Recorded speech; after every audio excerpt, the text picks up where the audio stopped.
৭৬ বছরেরও বেশি সময় ধরে এক জায়গাতেই পড়ে আছে বিশালাকৃতির লোহার এই গোলকপিণ্ড। দেখতে সাধারণ একটি বয়ার মতো মনে হলেও বয়াটিকে ঘিরে জুড়ে আছে অনেক ইতিহাস, জনমনের বিশ্বাস আর লোকশ্রুতি।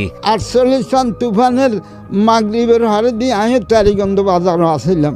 রাত তুফান হয়েছে, সেই রাইতে এই বয়া আসি জানো, ইয়ের মধ্যে আসিলছে এই বয়া ইয়ানো খাড়া গেছে।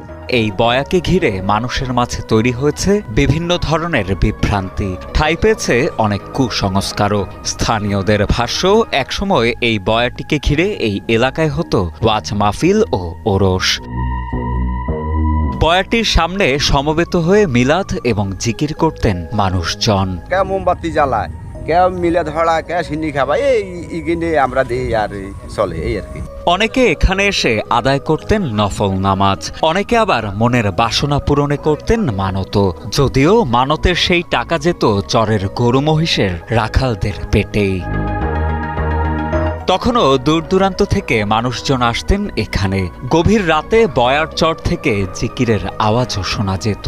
এরপর একদল অসাধু গোষ্ঠী লোহার টাওয়ার, লোহার টুল, লোহার চেইন সহ অন্যান্য সরঞ্জামাদি চুরি করে নিয়ে গেলে ওয়াজ মাহফিল ও ওরস বন্ধ হয়ে যায়। বেদাতি যারা ছিল তারা পূজা টুজা করতো, এখানে আসি সজদা মজদা করতো, গরু টরু করে উরুস করতো। এই জন্য এলাকাবাসী এটা ভাঙি, তখন লোহাটা লই গেছে, এখন ঘোড়াটা আছে। লক্ষ্মীপুর সদর উপজেলার তেওয়ারীগঞ্জ ইউনিয়নের ৯ নং ওয়ার্ড চৌরভূতি গ্রামের ফসলের মাঠে গেলেই চোখে পড়ে লোহার তৈরি মটকা সাদৃশ্য এই বস্তুটি।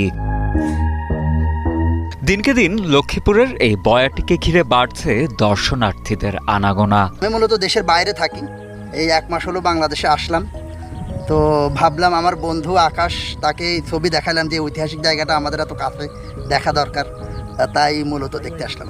জানা যায় ১৯৪৮ সালে তৎকালীন একটি প্রাকৃতিক দুর্যোগে প্রমত্তা মেঘনার ডুবোচরে আটকে যায় বয়াটি। প্রায় অর্ধ কিলোমিটার দূরে লম্বা চেইনের মাথায় নোঙরের সাথে আটকানো ছিল এই বয়া।